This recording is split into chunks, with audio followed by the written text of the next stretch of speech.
Hi, this is PR Sundar. Welcome to Post Market Report, sponsored by Delta.Exchange. Markets opened slightly higher following the positive global cues, but then, as usual, Adani stocks dominated the market. And within few minutes of opening the market, Adani came for lower circuit, 10%, Adani Enterprise. After some time it opened, again fell another 5%. And 15% fall, again second time circuit limit was opened and then again shot up more than 10%, again fell 10%. So it's going all over the places.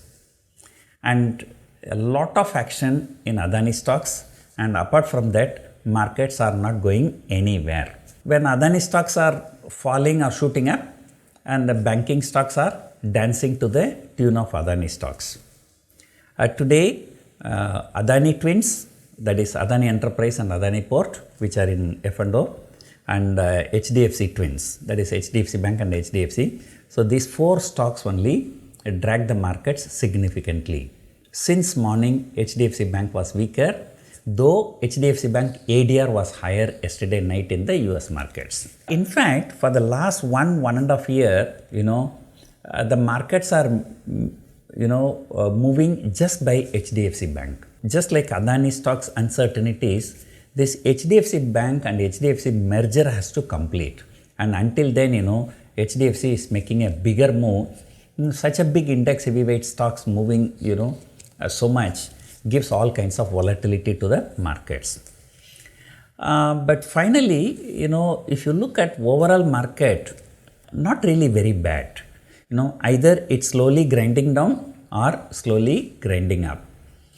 Though there is a big intraday move, on a close-to-close basis, markets are not making bigger move, I think, except yesterday. Yesterday it was up about 150 points.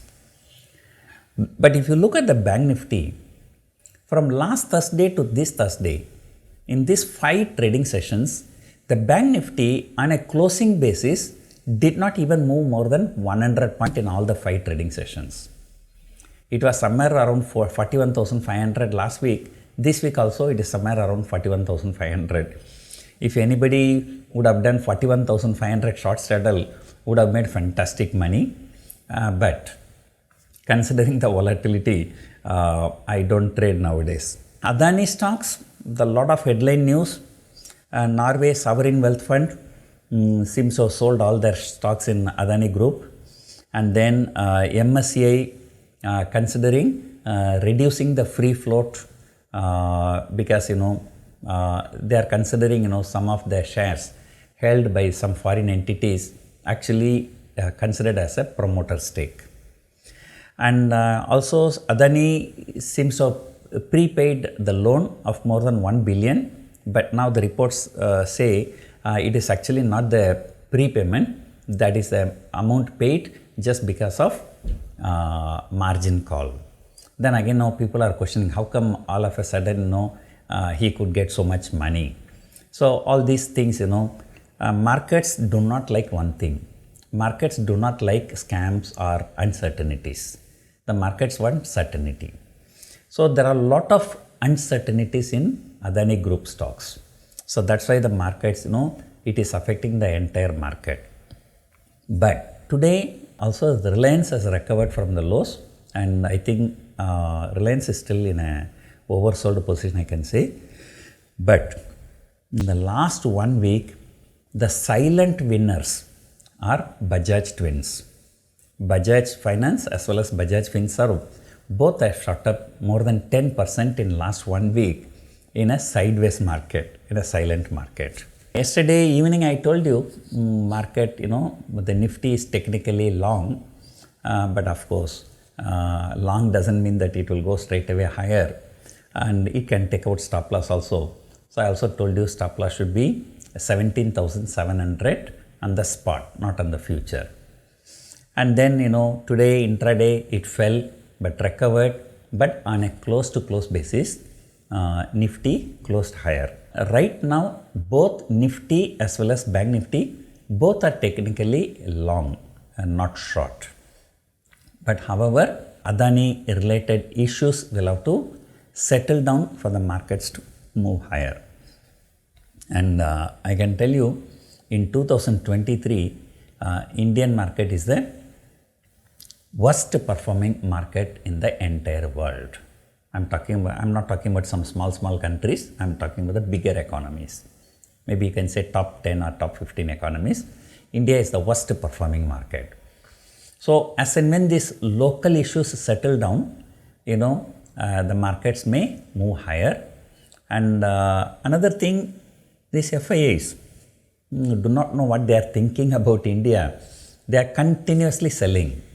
In December, January and February, so in these 3 months, February is only half a month. In these last 2.5 months, they have sold more than 61,000 crores.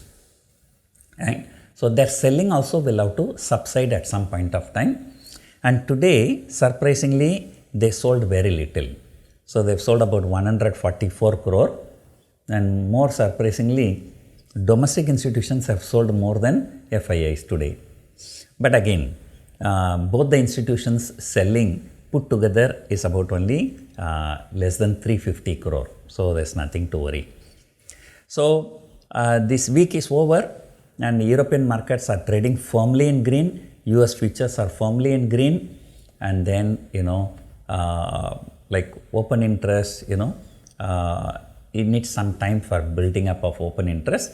But right now, if I look at the open interest, people are taking 17,800 short straddle, people are taking 17,900 short straddle, and directional players are just simply selling 18,000 call.